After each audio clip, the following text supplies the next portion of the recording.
Hey, how you doing, folks? Jimmy Smith back with my post-fight breakdown.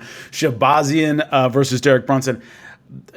Strange card, obviously. A lot of things going wrong, backstage, COVID test. The card didn't really work out the way that I predicted the fights because a lot of fights didn't happen. Also, the fights that were televised, that did actually happen, I didn't do well at all with my pick. So let's go over them and see what I got right and wrong, mostly wrong.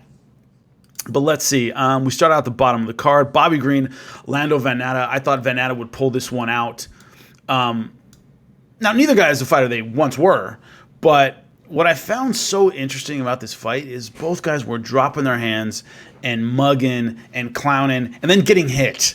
And it was just laughable to me, where I was like, you're not Roy Jones, man. You can't drop your hands and do this stuff and move forward and not get hit. They just didn't have the defensive ability to match the style they were fighting with. It led to a really exciting fight. Both guys got hit a lot. There was a lot of, lead right hands, a lot of power punches. And it was, I had a boxing coach tell me one time, my first boxing coach, he said, don't carry your hands like Prince Nassim Hamed if you don't have his speed. Like, you can't do that and be, have regular speed. Sergio Martinez, same deal. Great middleweight, used to fight with his hands down. Dude was crazy fast. But both these guys were fighting as though they had crazy defensive speed, and they didn't. So they had their hands up, but they weren't slipping punches. They were just running into a lot of punches. So a really entertaining fight, but Bobby Green just had a little bit more power, knocked Vannata down a couple times, and won a hard-fought and deserved unanimous decision. Really started pulling away at the end of round one. And so he won rounds 2 and 3 handily. Great stuff for him. Good to see him back. This was a guy that, when he beat Josh Thompson, really thought maybe he could really be a factor. Went through some tough times. Now he's back. I think he had some very entertaining fights. Good to see him win. But I picked Vannata to win that one. So 0-1 to start off with. Vicente Luque, Randy Brown. This fight went pretty much how I predicted. Randy Brown trying to use his kicks to keep Luque at a distance, but he's not a great kicker. He's not a Wonderboy Thompson level kicker. So the issue was he was using the right strategy. He just didn't have the skill set to really pull it off. He's generally a better puncher. So Vicente Luque was able to keep him kind of against the fence on the defensive, and Luque is just a superior kickboxer. We saw that throughout the fight. He was just better with his hands, had good power, good combinations. I had some people asking me about the finish at the end. With the new rules, the unified rules, you're not allowed to put your hand down on the ground to avoid a strike. So it used to be back in the day, more than 2 points on the ground, it was illegal to knee somebody. Guys would, you see it all the time, put their hand on the ground in order to avoid the strike. He was on his feet and then put his hand on the ground and then got kneed. That's legal. You can knee a guy who does that. So completely legal finish. I wasn't quite sure what the commentator said about it because I listened to it muted. But I was actually on Instagram Live at the time, and people go, "Oh my God, is that illegal?" I said, "No. You with the new unified rules, you can't do that. You can't put your hand on the ground and assume you won't get punched." And he did get kneed. And good finish by Vicente Luque. A lot of people ask me, "What's next for Vicente Luque?" He needs that top 10 guy. Of course, he had the loss against Wonderboy Thompson. What's next for him? There are a lot of entertaining opportunities for him. Some names that came up that I thought were interesting. Like a Tyron Woodley, Robbie Lawler, a former champ who's a bit faded. There's also, should he come back in a reasonable time frame, him versus Santiago Ponzinibbio, I think would be an excellent fight. Although Ponzinibbio's been out for a while, that might be tricky.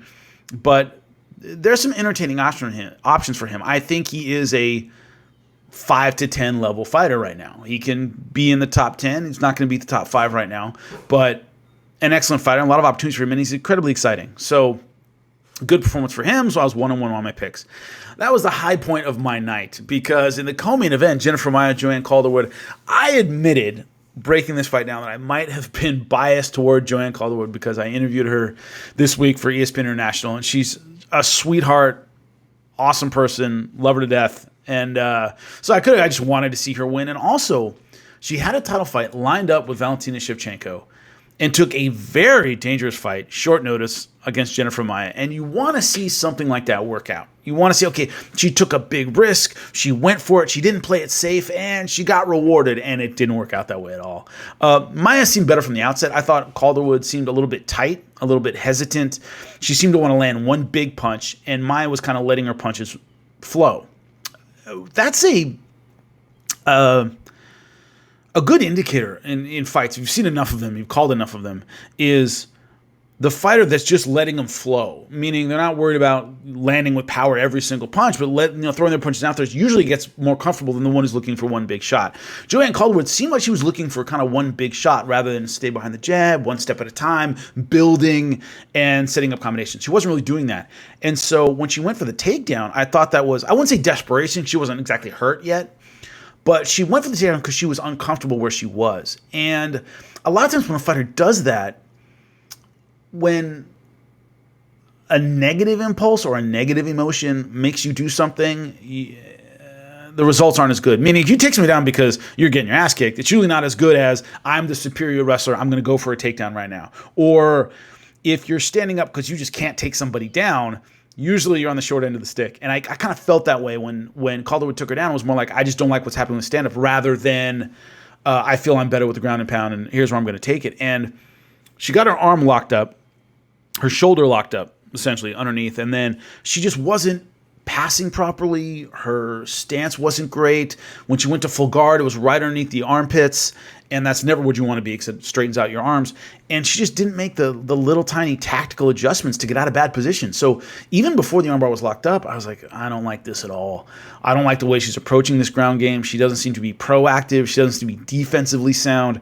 Her positioning's off. Her posture wasn't great. And when all those things are combined, you're going to get submitted.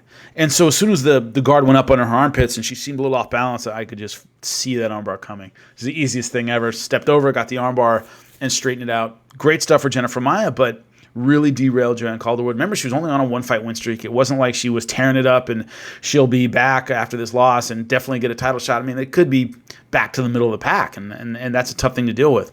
Will Maia get the title fight next? Shevchenko did tweet, I'll see you next time, or see you soon, Jennifer Maia, whatever it was. Sure, it's possible. This division is just really thin. So Calderwood was going to get a title shot after a one-fight win streak. Why wouldn't Jennifer Maia get it after a one-fight win streak? And there's a huge recency bias in MMA where the person who did the last thing we remember is next in line for the title shot. People get leapfrogged all the time because whoever did it last is best.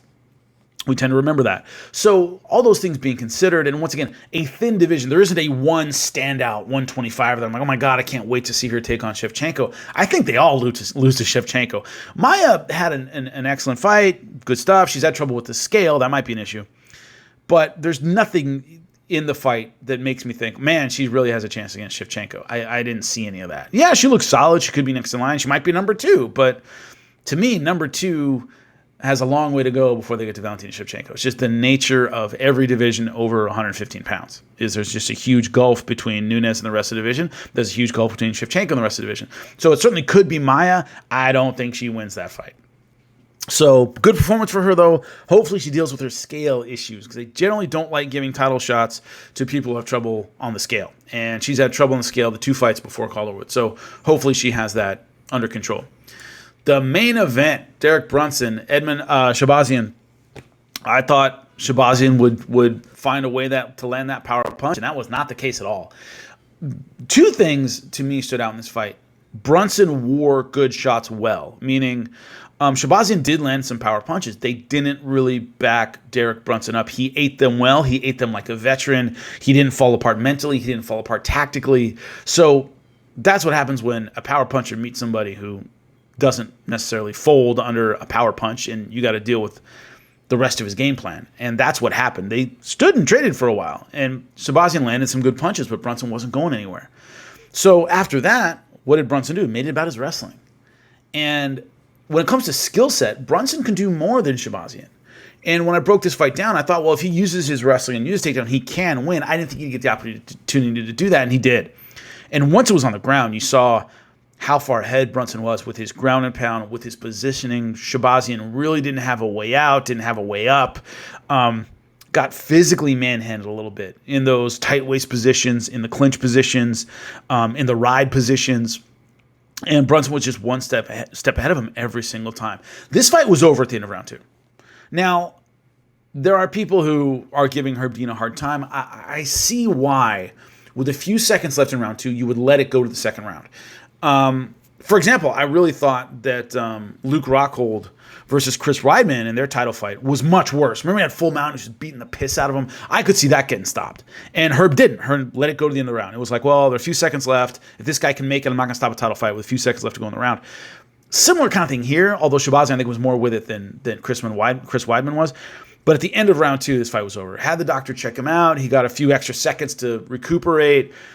And as soon as he was in bad position again, it took a couple. Dean was like, all right, that's done. So I don't have an issue with the officiating in that capacity. He gave him to the end of the round finishes, had the doctor check him out, asked him if he's okay, and he said yes. As soon as he got in bad position and it was clear that he couldn't physically continue, they did a good job stopping that one. So I don't have a problem with the way Herb Dean approached that fight. So anyway, that's it. Not a good night for me, but that happens. I'll see you before the next one.